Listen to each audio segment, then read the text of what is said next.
How did you get into acting? How did that first start for you, Tyrese? John Singleton, rest in peace, was the guy that, I think we've all had that moment where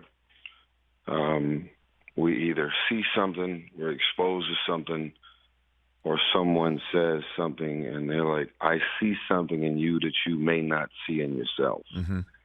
And at the time, I was only a singer, and I was so excited about my singing career.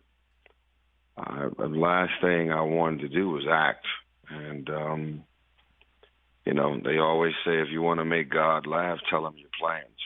So I guess there was something I was supposed to do that I was running from or never just sat still and heavily considered.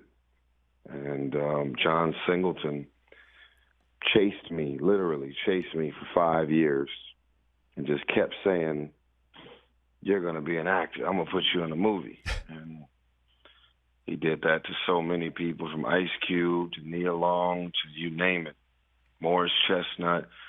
Just a lot of people that he ended up putting on who made their debut in a film that he directed, and I was one of the lucky ones.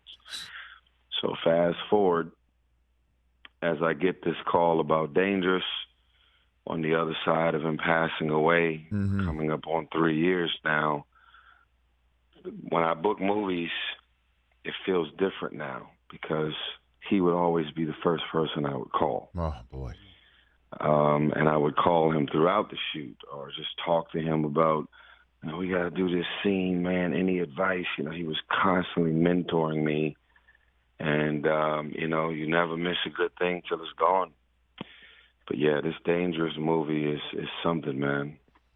Well, I just want to linger a bit on John Singleton before we get to the present day as well, Tyrese. So why did he have to chase you down? Don't you say yes to John Singleton right away? No?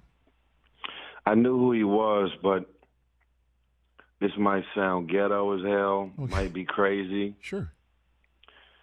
But my truth is, I'm from South Central L.A., and when you're in the hood, they always talk a lot of mess about people who go Hollywood. Oh, he acting all Hollywood. And then after I did my first movie, the only reason I did it is because my character was from South Central L.A.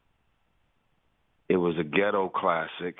We felt it at the time while we were making it. And I felt like all my boys I grew up with would never say I went Hollywood because I was doing a movie that was about the hood.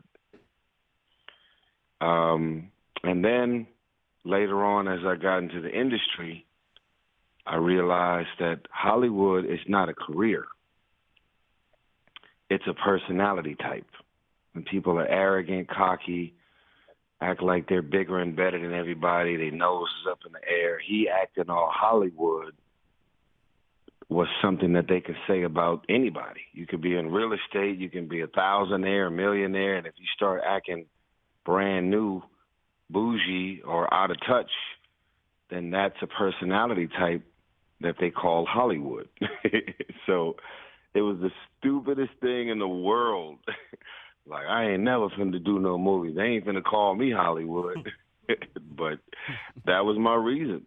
And John talked me into it. It just goes to show you, man, that should never listen to people on any level that's trying to discourage you from taking advantage of opportunities. And who would ever think I'd be working with, Mel Gibson, who I grew up watching.